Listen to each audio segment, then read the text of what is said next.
DD किसान, बदलते भारत की शान।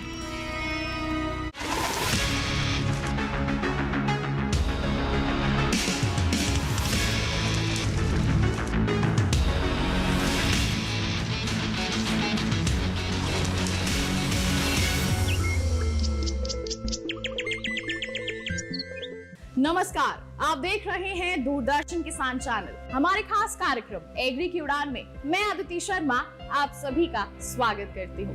हमारे इस कार्यक्रम में आज हम आपको फिर लेकर चलेंगे हरियाणा के करनाल में स्थित अनुसंधान संस्थान में, जहाँ पर मिट्टी की गुणवत्ता को बेहतर बनाए रखने के लिए वैज्ञानिक स्तर पर कार्य किए जा रहे हैं, जहाँ पर किसानों की जो खेत की मिट्टी है उसकी उर्वरता शक्ति को बढ़ाया जा रहा है और साथ ही साथ किसानों को खुशहाल बनाया जा रहा है। आज के हमारे सफर की शुरुआत करें उससे पहले पिछले एपिसोड्स की कुछ झलकियों पर नजर डाल लेते हैं।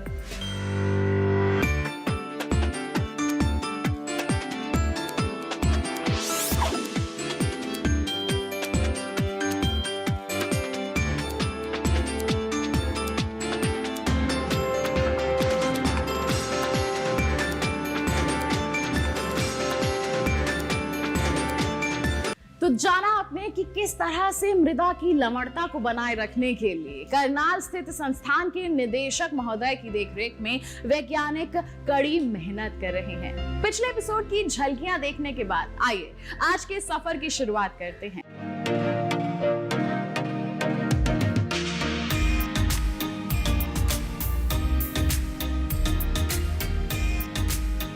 हरियाणा के करनाल में स्थित केंद्रीय मृदा लवणता अनुसंधान संस्थान मिट्टी की लवणता और क्षारीयता को कम करने का काम करता है।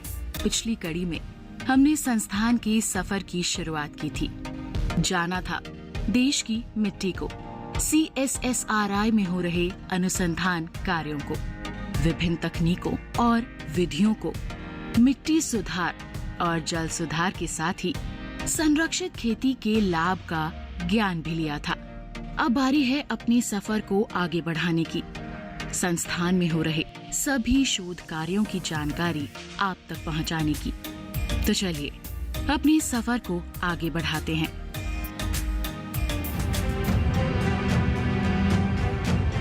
हम सभी को कहीं ना कहीं ज्ञात है कि भूमिगत जल का स्तर धीरे धीरे गिरता जा रहा है, जो कि एक चिंता का विषय है।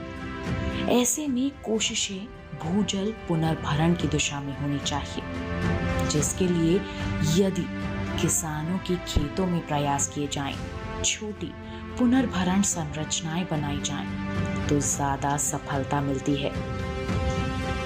हमें पता चला कि CSSRI के वैज्ञानिकों ने इसके लिए रिचार्ज शाफ्ट और रिचार्ज कैविटी संरचना को तैयार किया है। रिचार्ज शाफ्ट संरचना आसानी से खेत में बनाई जा सकती है, लेकिन इस संरचना के रखरखाव के लिए प्रशिक्षण लेना बेहद जरूरी है, ताकि प्रभावी रूप से ये कार्य कर सके और भूजल स्तर को बढ़ाने में सफलता मिल सके। वहीं रिचार्ज कैविटी के बारे में बताया गया कि ये एक ट्यूबवेल जैसी संरचना है, जिसका उपयोग वर्षा जल और नहरी जल को एकत्रित कर भूजल रिचार्ज करने के लिए किया जाता है। ये संरचना असमय भारी वर्षा होने की दशा में फसलों को आने से होने वाले नुकसान से भी बचाती है और खराब भूजल की गुणवत्ता में सुधार करने में भी सहायता करती है। रिचार्ज कैविटी से कभी कभी पानी निकाला भी जा सकता है, इससे कैविटी की सफाई भी हो जाती है। वैज्ञानिकों ने ऐसी ही कई खूबियों से हमें रूबरू करवाया। आइए आपसे भी वो साझा करते हैं। रिचार्ज स्ट्रक्चर जो किसानों के खेत पर लगाए जाते हैं, उसकी डिजाइन डेवलप करके और उसका डेमोन्स्ट्रेशन हमने 60-70 जगह पे हरियाणा, पंजाब, उत्तर प्रदेश में किया है। और इससे किसानों के खेत पर उनकी फसल जो बारिश के दिनों में बहुत तेज बारिश की अवस्था में ख़त्म हो जाती है, उसको बचाने में और भूजल पुनर्भरण वृद्धि में सहायक है, इस पर मुख्यतः काम किया गया है। अब जैसे स्थितियां बदल रही हैं, लवणग्रस्त मृदाओं की स्थिति और ज़्यादा खराब हो रही है कई स्थितियों में। जलवायु परिवर्तन इसका एक मुख्य कारण है। जहाँ जहाँ सिंचाई के लिए नहरी परियोजनाएं लागू की गई, वहाँ पे ड्रेनेज, एक तरह से ये कहोगे कि जल निकास नहीं होने की वजह से लवणीय मृदाओं की जो स्थिति है वो और उत्पन्न हो रही है। जो आज की स्थिति है उसके अनुरूप कैसे हम उनका समाधान करें, उनका समुचित प्रबंधन करें, इसके लिए संस्थान अब आगे की गतिविधियां अपना रहा है, अपनी प्लानिंग कर रहा है। केंद्रीय मृदा लवणता अनुसंधान संस्थान नाम से ही जाहिर होता है, यहाँ पर मिट्टी की लवणता पर पूर्ण अनुसंधान किए जाते हैं। लेकिन मिट्टी लवणीय है कि नहीं, पहले इसकी जांच जरूरी है, जिसके लिए संस्थान द्वारा तेजी से जांच करने वाली विधियां विकसित की गई हैं, जिससे खेत में ही आसानी से मिट्टी लवणता की जांच की जा सकती है। इनके बारे में वैज्ञानिक महोदय ने हमें विस्तार से बताया।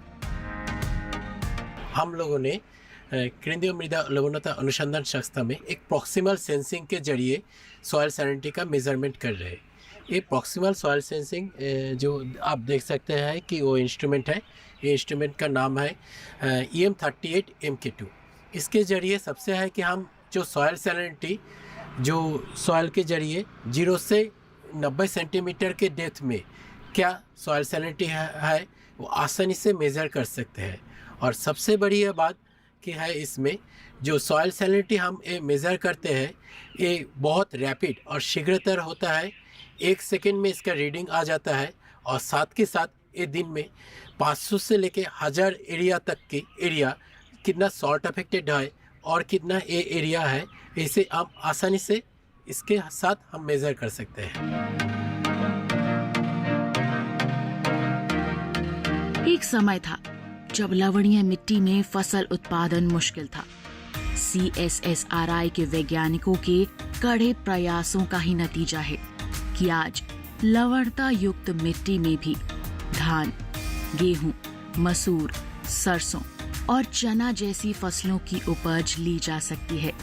संस्थान के फसल सुधार विभाग में इन फसलों के लिए लवण सहनीय उत्तम किस्मों का विकास और बीज उत्पादन किया जाता है और ये बीज किसानों और ब्रीडर्स को भी उपलब्ध करवाए जाते हैं। कौन सी किस्में हैं ये, कितना उत्पादन देती हैं, इन सवालों के जवाब में हमने क्या जाना, आइए आपको भी बताएं। इस विभाग में मुख्यतः 5 फसलों पर काम होता है।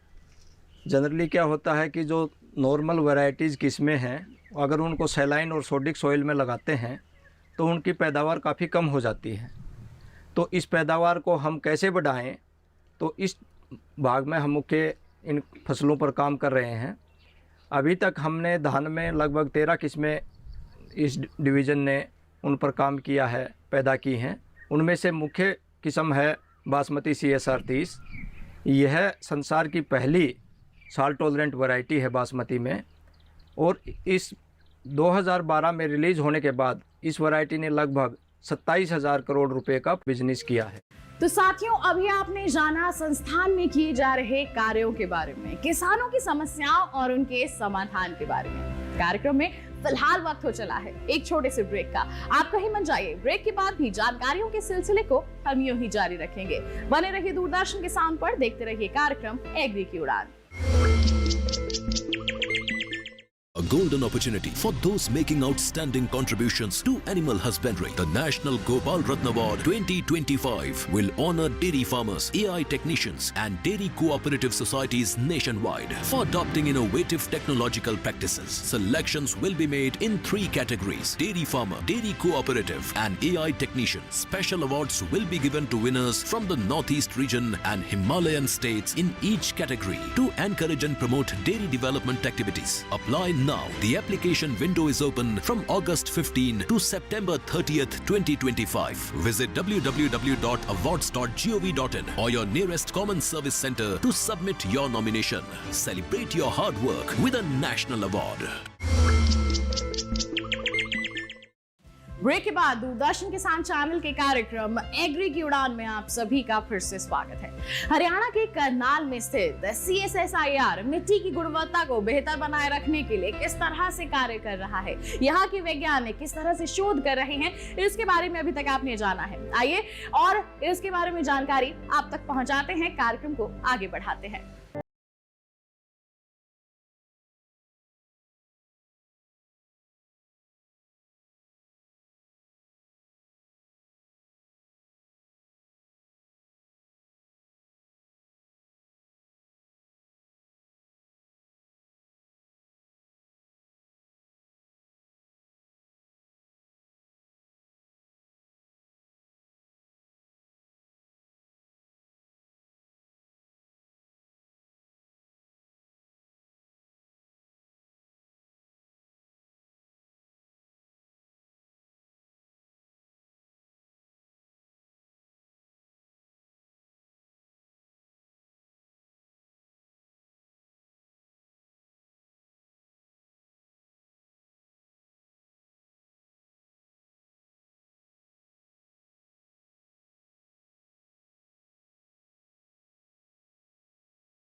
इस अखिल भारतीय समन्वित परियोजना का उद्देश्य देश के अलग अलग राज्यों से भूजल गुणवत्ता की जानकारी एकत्रित करना, उसका वर्गीकरण करना तथा भूजल गुणवत्ता का मैप तैयार करना है।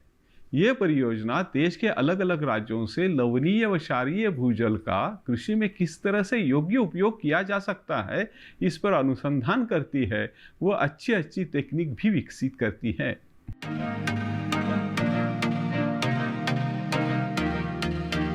परियोजना से उपलब्धियां हासिल हो रही हैं। संस्थान के वैज्ञानिकों की कड़ी मेहनत रंग भी ला रही है। दशकों के प्रयोगों के बाद अनुसंधान संस्थान ने नमक प्रभावित मिट्टी के सुधार और प्रबंधन के लिए कई तकनीकों का विकास किया है, जैसे कि क्षारीय मिट्टी के सुधार के लिए मजबूत जिप्सम तकनीक, नमक सहिष्णु फसल किस्मों का विकास, खराब गुणवत्ता वाले पानी के उपयोग के लिए दिशा निर्देश और वानिकी प्रजातियों का उपयोग करके लवणीय भूमि का पुनर्वास। इन सभी विकल्पों ने देश के नमक प्रभावित क्षेत्रों में आजीविका की स्थिति में सुधार लाने और कृषक समुदायों की लाभप्रद भागीदारी में योगदान दिया है। इस संदर्भ में जागरूकता के लिए हमने बात की वैज्ञानिक महोदय से। हमारे जो विभाग है उसका ये काम है इनका मूल्यांकन करना, जो आर्थिक और सामाजिक विकास में इनका क्या उनका कंट्रीब्यूशन होता है, उसके ऊपर मूल्यांकन करना होता है।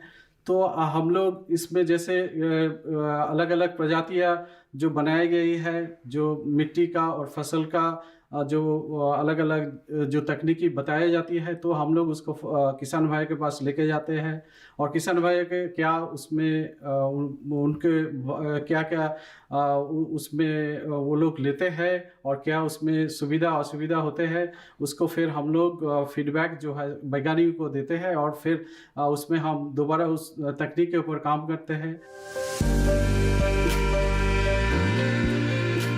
संस्थान के शोधकर्ताओं द्वारा हर संभव प्रयास किया जा रहा है किसानों का सहयोग करने का। वैज्ञानिकों द्वारा लवणीय क्षेत्र में किसानों को सिफारिश दी जाती है पॉली हाउस में सब्जियों का उत्पादन लेने की, जिसे किसानों ने अपनाया भी है और इससे लाभान्वित भी हुए हैं।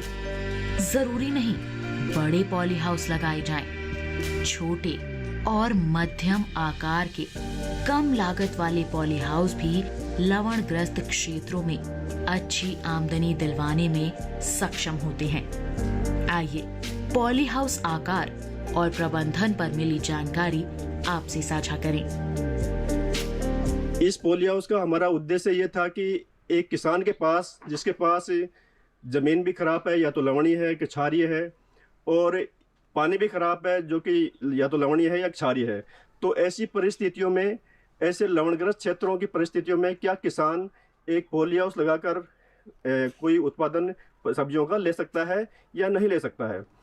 तो इस प्रयोग से हमने ये पाया कि ये प्रयोग हमने 2015 में शुरू किया था, और पहले शुरुआत में हमने इसमें हरी मिर्च भी लगाई थी, शिमला मिर्च भी लगाई थी और टमाटर भी लगाए थे। पॉली हाउस के अंदर जो हमने बेड को मल्चिंग से ढका हुआ है, इसका पर्पज़ ये था कि एक तो इससे पानी की रिक्वायरमेंट, पानी की जो ज़रूरत है फसल को, वो कम होती है। दूसरा, जो इसकी टमाटर की जो इसका फल है, उसकी जो क्वालिटी, गुणवत्ता, वो ख़राब नहीं होती है।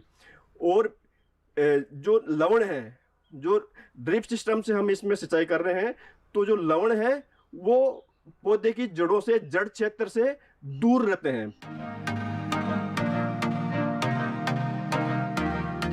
संस्थान के अनुसंधानों का ज्ञान हासिल करते हुए हम पहुंचे नैनो टेक्नोलॉजी के बारे में जानने। कृषि क्षेत्र में फसल की पैदावार बढ़ाने, उपयोग दक्षता में सुधार करने की दृष्टि से अब नैनो उर्वरकों का उपयोग तेजी से बढ़ रहा है। CSSRI भी इस क्षेत्र में अहम भूमिका निभा रहा है। CSSRI में स्थित है एक केंद्रीय प्रयोगशाला भी, जहां हम भी पहुंचे। ये लैब संस्थान का अहम हिस्सा है, जहां पर किसानों द्वारा लाए गए पानी, मिट्टी और पौधों के नमूनों में आवश्यक पोषक तत्वों की पूर्ण जांच की जाती है। जांच के लिए कौन से उपकरणों का यहाँ होता है उपयोग, आइए जानते हैं। यहाँ पर सभी संस्थान के वैज्ञानिक अपना रिसर्च वर्क करने के लिए अपने यहाँ पर आते हैं, और क्योंकि यहाँ पर काफ़ी कॉस्टली और सोफिस्टिकेटेड इंस्ट्रूमेंट रखे हुए हैं, तो यहाँ सभी उन इक्विपमेंट का प्रयोग कर अपना अपना रिसर्च वर्क करते हैं। और यहाँ पर जो और मुख्य रूप से कार्य किसानों का भी होता है। यहाँ किसान भाई अपने पानी और मिट्टी का सैंपल लेकर हमारे बगल में, लैब के बगल में दूसरी एक विंडो है, वहाँ पर वो अपना सैंपल जमा करवाते हैं, और वहाँ से जो सैंपल उनका जो जमा होकर उसमें प्रोसेसिंग करते हुए हम उनके लिए मुख्य रूप से जो उनके जो फर्टिलिटी पैरामीटर हैं, जिसमें कि हम EC, pH, उनका नाइट्रोजन, फास्फोरस, सल्फर, पोटाश और जिंक, आयरन, मैग्नीज, कॉपर और उनका ऑर्गेनिक कार्बन भी हम यहाँ पर उनके लिए जांच कर उनको हम रिपोर्ट देते हैं। यहाँ वक्त हो चला है एक और छोटे से ब्रेक का। आप कहीं मत जाइए। ब्रेक के बाद संस्थान से जुड़ी और महत्वपूर्ण जानकारियाँ आप तक पहुँचाने का प्रयास करेंगे। बने रहिए दूरदर्शन किसान पर, देखते रहिए कार्यक्रम एग्री की उड़ान।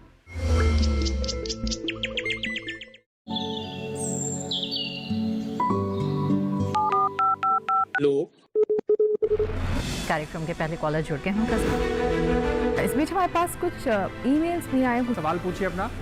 में जो मकान पैदा करेंगे, इनमें कौन सी सावधानी बरतनी है? गर्म इलाकों के लिए आप HRM 99, इनसे आप कुछ फल ले सकते हैं। जैस्मीन के पेड़ पे जैस्मीन फल निहार, उसको पूरी खुली धूप चाहिए। फसल में कीट लगा हो या कोई बीमारी, पशुपालन में हो कोई दिक्कत या चाहिए कोई जानकारी, फोन उठाइए, नंबर मिलाइए और कहें हेलो किसान। सोमवार, बुधवार और शुक्रवार शाम 6 से 7 बजे सिर्फ DD किसान पर। ब्रेक के बाद दूरदर्शन किसान चैनल के कार्यक्रम एग्री की उड़ान में आप सभी का फिर से स्वागत है। आइए कार्यक्रम को आगे बढ़ाते हैं। देश के अलग अलग राज्यों में मृदा शोध को लेकर किस तरह से प्रयास किए जा रहे हैं, इसके बारे में जानते हैं। CSSRI का पूरा भ्रमण करने के बाद अब बारी थी संस्थान से जुड़े किसानों से मुलाकात करने की, जिसके लिए हमें वैज्ञानिक लेकर गए करनाल के डाबरी गांव में, जहां पहुंचकर हमने किसानों से बातचीत की। किसानों ने अपनी समस्याएं वैज्ञानिकों से साझा की और विशेषज्ञों ने उनका समाधान भी किसानों को बताया। आइए किसानों ने हमसे क्या कहा आपको दिखाते हैं। हमारे साथ CSSRI फार्म है, इन्होंने हमें बहुत फायदा दिया। हमारा 13 एकड़ खेत है काशवा रोड के साथ, उसमें थूर कलर था, कोई फसल होती नहीं थी। इनों के सहयोग से हमने उसमें गोबर की खाद, जिप्सम, ढांचा, बरसम बो के ये उसकी देखरेख भी करते रहे, हमें गाइड भी करते रहे। आप उसमें हर चीज़ हो सकती है। जो साढ़े साथ ही CSSRI है, ਇਹਦੇ ਸੰਯੋਗ ਨਾਲ ਅਸੀਂ ਜਿਹੜੇ ਕਲਰ ਵਾਲੇ ਬਿਲਕੁਲ ਥੂਰ ਕਲਰ ਸੀ, ਉਹਦੇ ਵਿੱਚ ਇਹਨਾਂ ਜਿਪਸਮ ਤੇ ਢਾਂਚੇ ਦਾ ਇਹਨਾਂ ਆਖਿਆ, ਉਹਦੇ ਵਿੱਚ ਜਿਪਸਮ, ਢਾਂਚਾ ਤੇ ਬਰਸਮ ਬੋ ਕੇ ਅਸੀਂ ਆਪਣੇ ਖੇਤ ਜੋ ਤਿਆਰ ਕਰ ਰਹੇ ਹਾਂ, ਉਹ ਬਹੁਤ ਤੁਹਾਨੂੰ ਫਾਇਦਾ ਹੋਇਆ। ਬਿਲਕੁਲ ਨਹੀਂ ਤੇ ਇੱਥੇ ਫਸਲ ਨਹੀਂ ਸੀ ਹੁੰਦਾ। ਇਹਨਾਂ CSSR ਦਾ ਬਹੁਤ ਸੰਯੋਗ ਨਾਲ ਇਹ ਜੋ ਕੰਮ ਹੋ ਰਿਹਾ ਬਹੁਤ ਵਧੀਆ। ਇਹ ਡਾਕਟਰ ਸਾਹਿਬ ਦੇ ਸੰਯੋਗ ਨਾਲ ਅਸੀਂ ਇਹਨਾਂ ਦੇ 2 ਵਾਰੀ ਇਹ ਸਾਲ 'ਚ ਮੇਲਾ ਲਾਉਂਦੇ ਨੇ, ਅਸੀਂ ਉਹ ਮੇਲੇ ਦੇ ਨਾਲ ਜਾਂਦੇ ਹਾਂ ਤੇ ਸਾਨੂੰ ਬਹੁਤ मदद करते हैं डॉक्टर साहब। संस्थान की तरफ से हम समय समय पर अपनी मिट्टी और पानी के नमूनों की जांच कराने के साथ साथ हम वहां पर जो लवणीय और क्षारीय भूमि है उनके लिए जो उन्नत वैरायटियां संस्थान की तरफ से रिलीज़ की गई हैं, जैसे गेहूं की उन्नत किस्में KRL 210, KRL 213, KRL 283 का भी हम बीज उत्पादन कर रहे हैं। ये संस्थान ने हमारे को इसके बारे में उत्पादन करने के लिए प्रोत्साहन किया और आज हम उसका उत्पादन करके देश के अलग अलग कोनों में जहाँ पर मिट्टी लवणीय और क्षारीय है वहाँ पर पहुँचा रहे हैं, ताकि जो किसान भाइयों की जो स्थिति है वो अच्छी हो सके, वो बंजर भूमि में सोना उगाने का काम कर सके।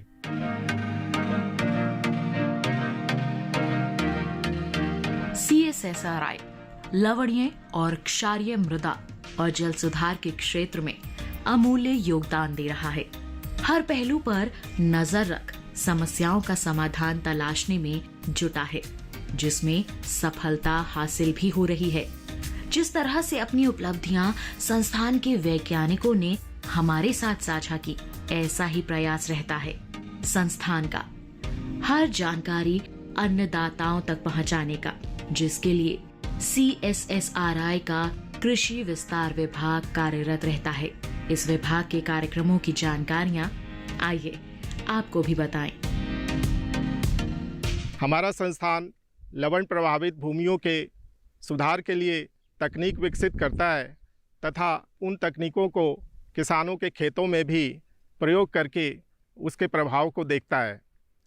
इस सिलसिले में मैं यह बताना चाहूँगा कि हमारे संस्थान ने हरियाणा एवं पंजाब के कई ज़िलों में लगभग 50 गांवों को गोद ले रखा है और इन गांवों में एक सघन रूप से कृषि विस्तार का कार्यक्रम होता है, जिसमें कि हम अपनी तकनीक जैसे जिप्सम और जो लवण रोधी किस्में हैं हमारी, उसके ऊपर किसानों को डेमोन्स्ट्रेशन देते हैं और हर साल हमारे संस्थान द्वारा लगभग 400 से 500 डेमोन्स्ट्रेशन किसानों के खेतों में लगाया जाता है।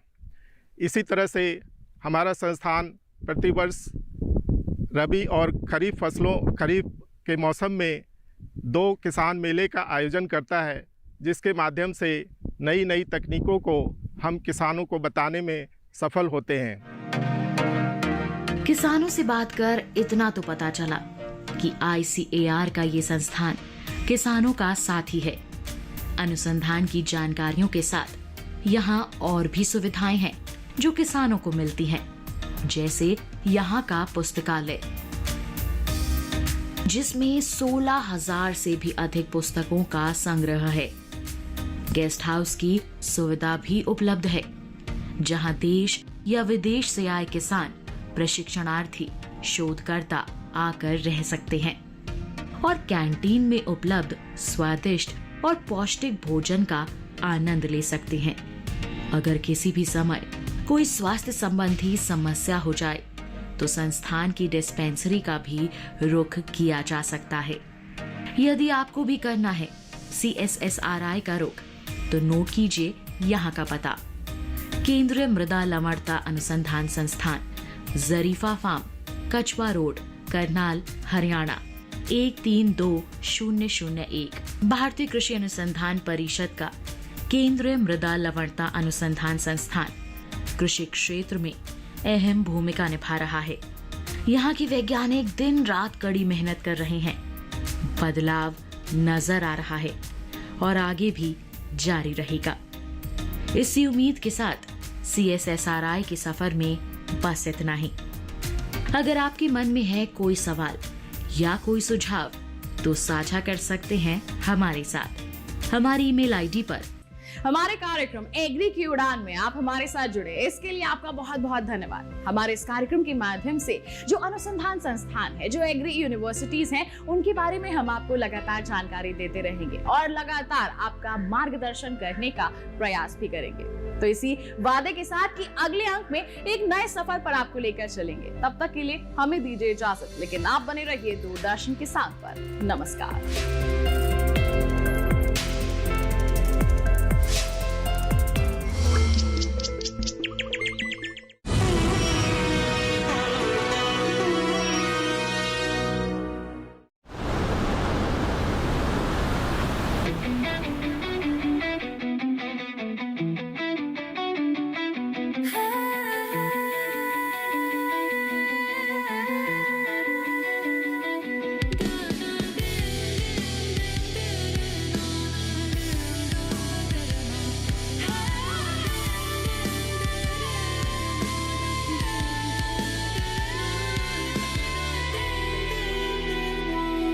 They called me nice while dimming my flame, clipped my thunder, then whispered my name.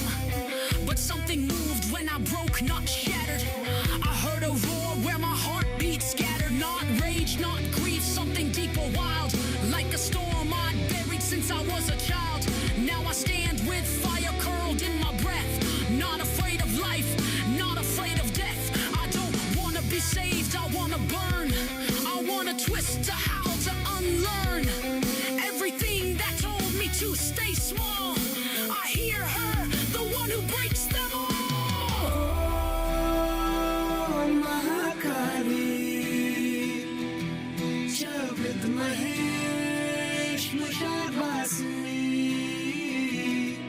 Chati Mahi, Tanokari, Prajo.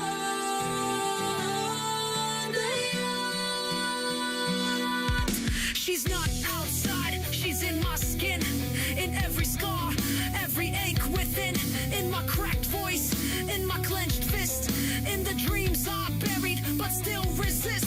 She's the part of me that doesn't bow, that won't apologize for being loud. She dances barefoot on my doubt, tears my silence from the root and shouts. Oh.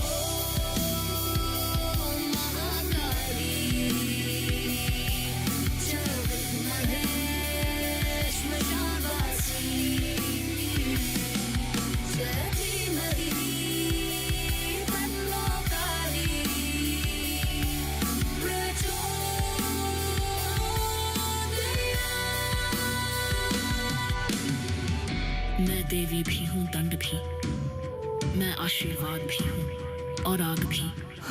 Om cream कालिकाय नमः।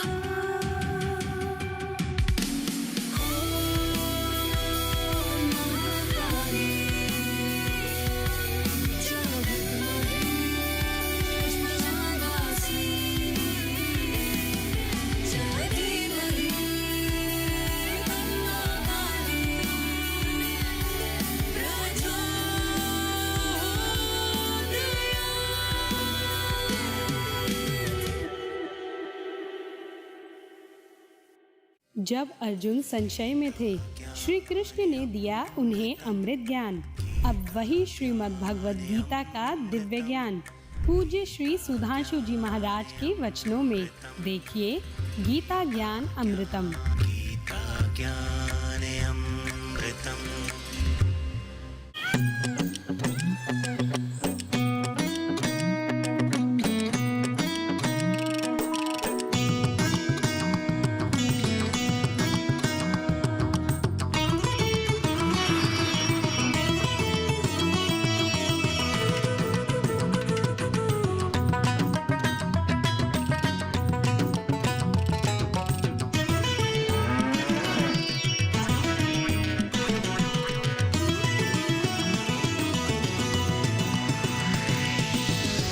किसान, बदलते भारत की शान।